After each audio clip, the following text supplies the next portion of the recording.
We're going to go back to the Oval Office where President Trump is taking questions.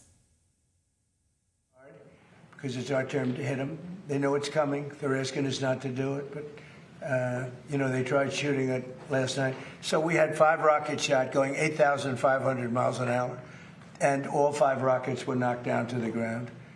But they nevertheless took a shot, so it's our turn. And we'll see if we get there with an agreement at some point, but we're going to hit them very hard. Mr. President, first on this, is this expected to affect any incoming or outgoing flights? No, we think we can do it without a lot of disruption, very little. And then it might even be better. On Leader Thune, what's your reaction to him saying that there's no evident path to success on killing the filibuster or passing the Save America Act? Well, that's too bad for him. I mean, that's too bad for him and too bad for the Republican Party. Do you believe that? He's got the votes. He should get it done. He should be able to get it done. Mr. President, thank you. Dr. Fauci invoked the Fifth Amendment more than 100 times today. Yes, Senator Rand Paul said he's going to hold a vote on holding him in contempt of Congress. Do you think Dr. Fauci should face repercussions for this? Well, I watched the whole thing today, but more importantly, I was a part of the whole Fauci. I inherited Fauci. He was here from the 1980s, so I had him for a period of time. And I disagreed with him on a lot. I would have had to close down the whole country if I listened to him. I went the Federalist way, which is basically to let the governors decide. And generally speaking, the Republican governors did very well. The Democrat governors did not very well. But Fauci wanted to have nobody wearing masks, if you remember, and then everybody had to wear 5 masks, as many masks as you could get. I mean, he made a lot of mistakes. And he wasn't a big factor for me. He was a very big factor for Biden. And if you remember, even though we were prime time in terms of that whole disaster of COVID, fewer people died in the Trump administration than in the Biden administration.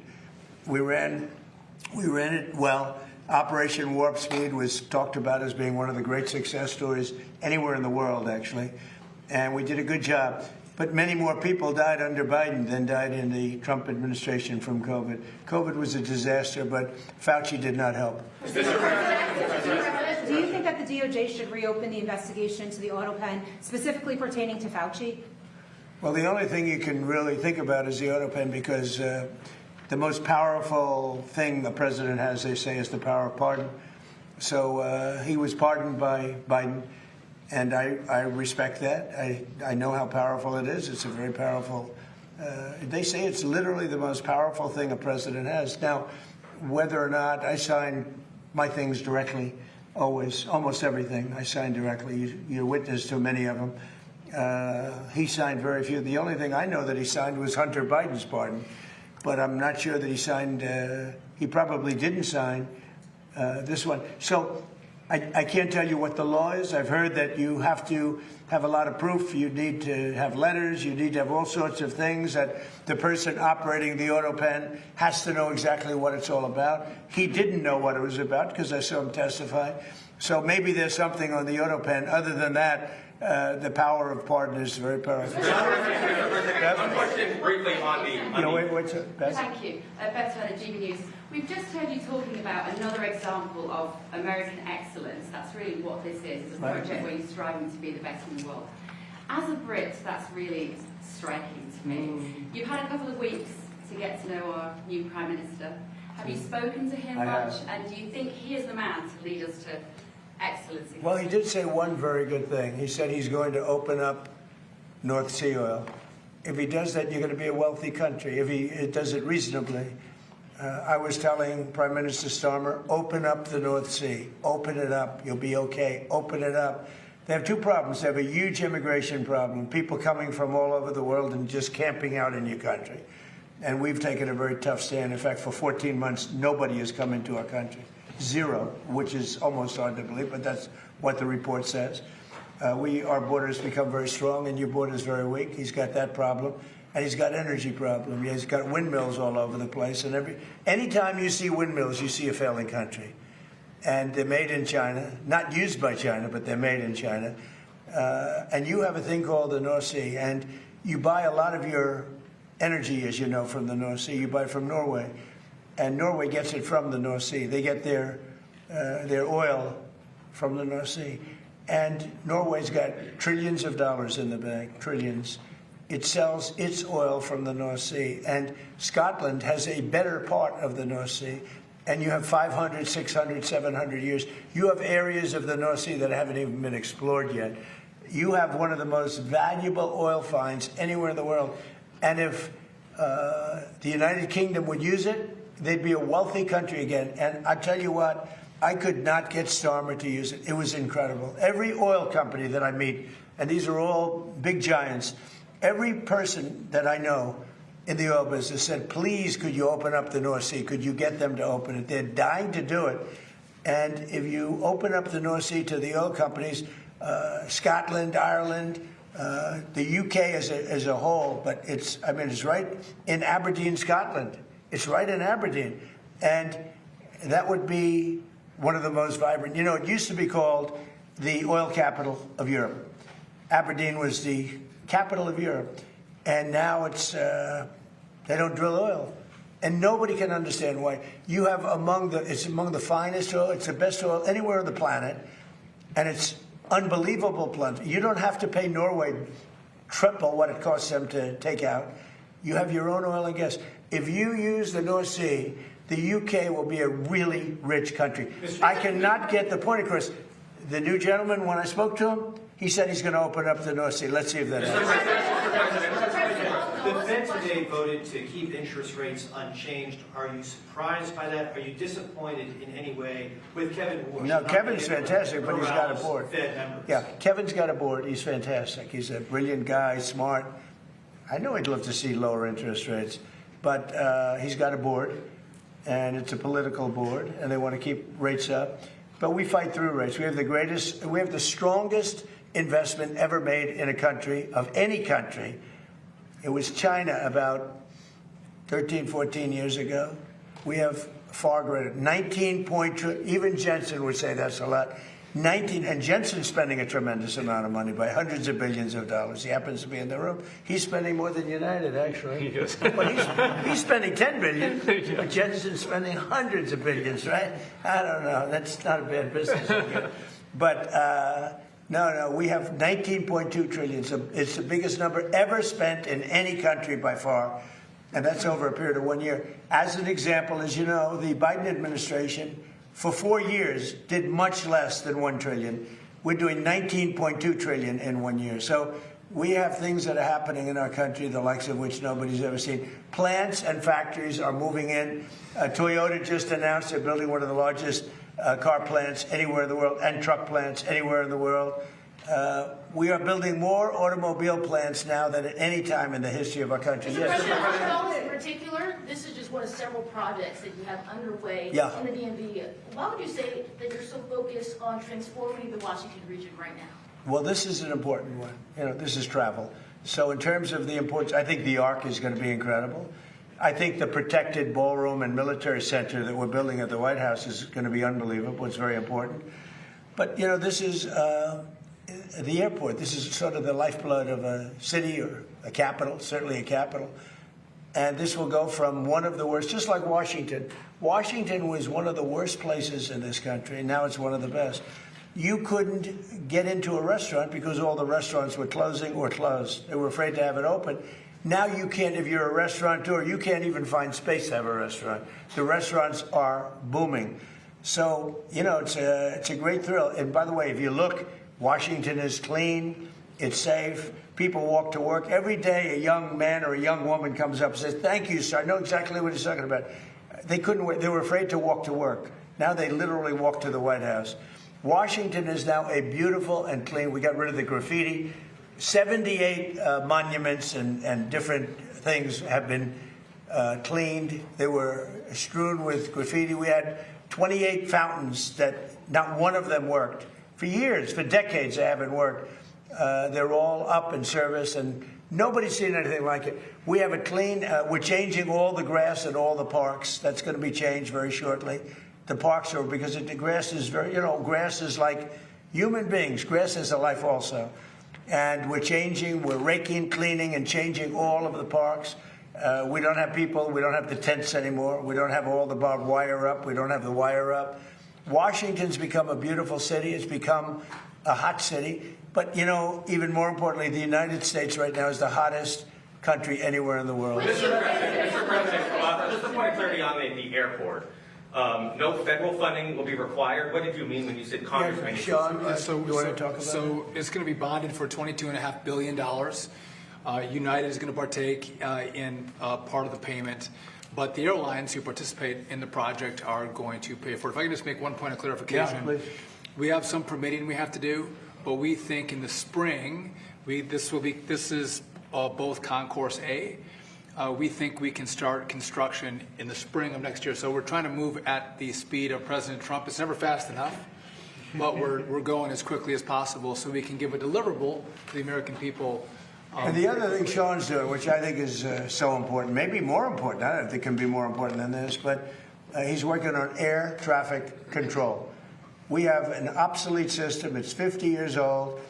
You saw the helicopter crash a year ago into a plane. That was a disaster. And things like that would never happen. Bells would have gone off in 4 or 5 minutes before it happened. You would have heard the bells and whistles would have gone off. And a thing like that couldn't have happened if you had proper air control. So what's happened is we're working very hard on getting the finest in the country now, in the world.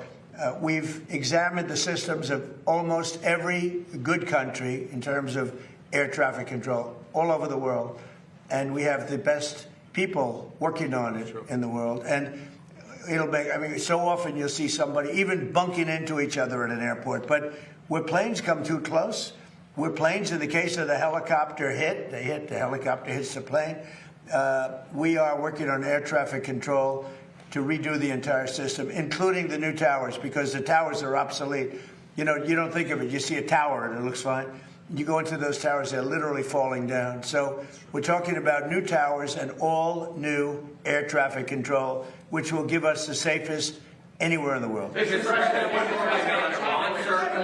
why do you think Dr. Fauci invoked the Fifth Amendment so many times today when he has the pardon? And what was stopping him from just giving an honest testimony this morning? Well, look, I've never been a big fan of Fauci. Why he did that was very simple. His lawyer told him to. You know, I don't know if he would have been better off not doing it. There were a lot of questions that I guess he could have answered, and some maybe he didn't feel comfortable in answering, but his lawyer told him to do that.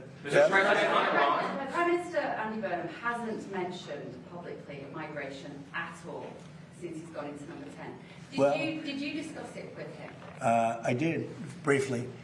He's going to have to mention it because it's killing your country. Mr. President. Killing you. He won't talk to GB News. He's killing your country. He won't talk to him. And not him. I mean, we'll have to see. I know Starmer did very little about it.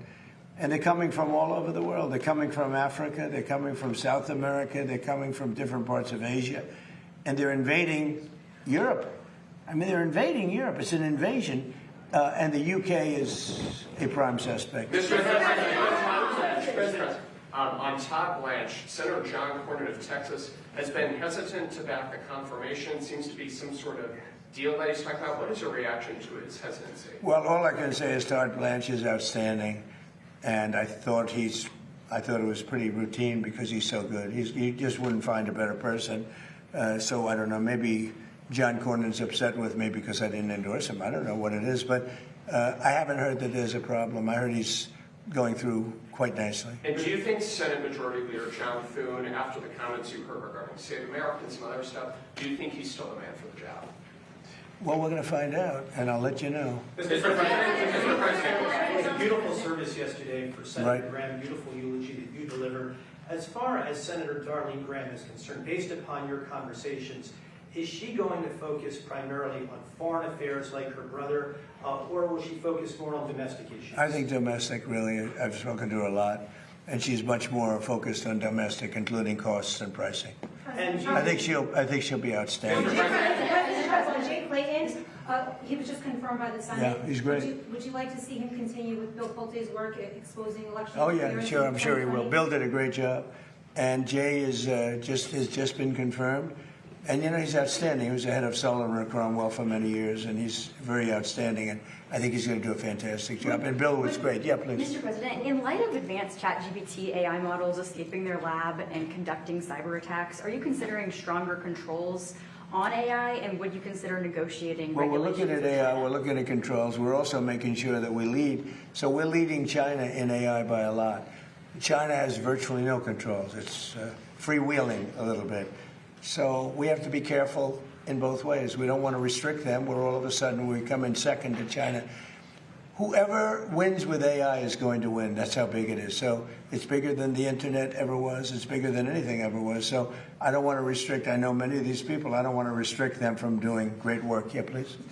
Under what scenario do you see Iran attacking U.S. installations and personnel overseas and you withdrawing? Or I don't see that. No, we're not. No, we're gonna hit them very hard. I mean, I can actually say that because in that there's very little they can do about it. It was a different group than we're dealing with. They've already apologized, but you know we got to smack them a little bit. Mr. President, always going to hit back when they strike? Will I always hit back? Yes. Pretty much. Yes. Mr. President, just on the point of clarity on that, sir, is that in response to the attempted ballistic missile strike on Jordan last night? When you say it's our turn to hit back? Yeah, I think more so that, yeah, because it was another smaller event. But no, they sent 8,000-mile-an-hour missiles at us. And fortunately, we had our people operating the greatest equipment in the world, namely the Patriot system. Think of it, 5 missiles going 8,600 miles an hour, big ones, coming right at us, and all 5 were shot down. How about that, right? Pretty good. Nobody else could do that but us, yeah. Can I ask, how was your meeting with President Volodymyr Zelensky yesterday? It was good. Did you see a time scale? No, it was good. Look, you know, he's out doing his thing. I'd like him to end the war. So it's very simple. I get along with both. I get along with President Putin. I get along with President Zelensky. Like I told him, I wanted to end the war, get the war ended. Thousands of people, 25,000 people died last month. That's standard. And it's not acceptable. So I said, just end the war. Mr. President, on the war, do you want the House to come back before August 31st to act on the Russia and Iran sanctions bill after? Well, if it's necessary. I mean, it shouldn't be necessary, to be honest. But if it's necessary, I'd like to. Are you talking about the Lindsey Graham? Yeah. So I'd like them to add Iran as tariffs, not just as sanctions. I think it's important. That's what Lindsey wanted. Because I heard that they have tariffs on Russia, but not on those 5 countries with having to do with Iran. I'd like to see tariffs on Iran. It would make it much stronger. So perhaps you're very good at this. You can maybe tell them.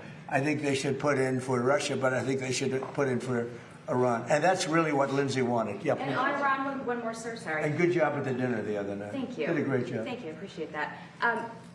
President Xi told you that China would not give or sell Iran any weapons. And there's a new report that Iran's about to get 400 rocket launchers from China going through Pakistan to Iran. Well, that would be surprising. I mean, things like that happen, but that would be surprising. He told me very strongly he wouldn't partake, and he knows I'd be quite disappointed. Yeah, please. Mr. President. And he's coming here, I think, on September 24th. Yes. 2 questions. First, we're coming up on the 25th anniversary of 9/11, and a good number of 9/11 families have called on New York Mayor Zohran Mamdani to not attend a number of these memorial services. What are your thoughts on that? Well, I think they're having a hard time with Mamdani. The people having to do with anybody having to do with 9/11 right now, on the victim side, and there are a lot of them, they're very unhappy with what's going on in New York, and they're very unhappy with the mayor. I understand that. Yeah, please. Thank you, Mr. President. Senate Republicans are underway in negotiating the budget. Would you sign a CR without the Save America Act attached? Is that something you want to see? I'll have to look at it, but they should get to Save America. How simple can it be? Voter identification, proof of citizenship. I mean, now you have to understand the Democrats, not one Democrat will sign because they want to cheat. There's no way they can get elected if they don't, if that happens. But we should have unanimous Republican support. And if we don't, people should look at those Republicans. But think of it. Who would not sign voter identification with photo? And who would not sign proof of citizenship? Only people that want to cheat. Thank you very much, everybody. Thank you. Thank you very much. Thank you, everybody, guys. Thank you. Thank you, Bev. We have been watching President Trump in the Oval Office give an update on new renovations at Washington Dulles International Airport, but some headlines from the Q&A portion regarding Iran. He said we're going to hit them very hard. There's very little they can do about it. They've apologized. We've got to smack them a little bit, apologizing essentially for sending 5 missiles. I believe this is what he says Iran has apologized for. He wasn't specific, but said that they sent 5 missiles at us going 8,600 miles an hour. We had people manning Patriot defense systems. They were Jordan's air defenses. This comes after CENTCOM announced on Tuesday night that it had thwarted an attempted surprise attack by Iran's Revolutionary Guard against U.S. forces in the Middle East. When it comes to Fauci, who testified today before a Senate committee on Capitol Hill, he said he disagreed with Fauci. He would have closed down the whole country during COVID if he had listened to him. He went the Federalist route instead, having governors choose. And he said COVID was a disaster. Fauci did not help. When it comes to interest rates, he said that Kevin Warsh is brilliant and fantastic. He would love to see lower rates, but he accused the board of being political and said they want to keep rates up. We know that today the board voted not unanimously. 9 members of the board voted to keep rates steady. 3 wanted to hike rates. Also, again, talking about the refurbishing essentially of Washington, D.C., talking about the Arc, the ballroom, saying the airport is the lifeblood of the city. When he was asked essentially, why are you trying to remake Washington, D.C., he said Washington used to be the worst. Now it's the best. So let's go ahead now and go to CBS News senior transportation correspondent Kris Van Cleave from our Los Angeles bureau to talk about some of these renovations and the funding, Kris, because this is an ambitious $22.5 billion renovation. Transportation Secretary Sean Duffy explained the funding. Do we know where the money is coming from? Yeah, so the airport authority there has the ability to issue tax-free bonds to pay for construction. They did it to build the metro line that runs out to Dulles Airport. So they'll have the ability to issue bonds. United will foot some of the bill as well. United is the biggest airline at Washington Dulles, and the airline has been very vocal that there are things at that airport that need to change. You heard Secretary Duffy and the president talk about removing and replacing terminals C and D. Those are the United terminals. And those were generally built to be temporary structures that seem to be proving an old saying about Washington, that there's nothing more permanent than something temporary, that have just sort of stuck around. They are outdated. You heard the president talk about the people movers. Those will go away with a new train system. Right now, the train system at Dulles doesn't actually go to all of the terminals, and there aren't necessarily walkways to all of the terminals. That will change. So there's no question that there's modernization needs at Washington Dulles. There were a host of proposals as to what to do.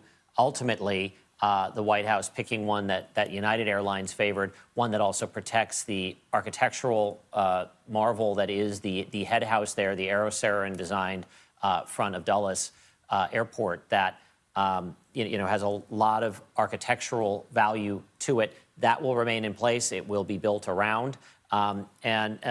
The question is, and you heard the secretary say they wanted to try to start construction as soon as next spring.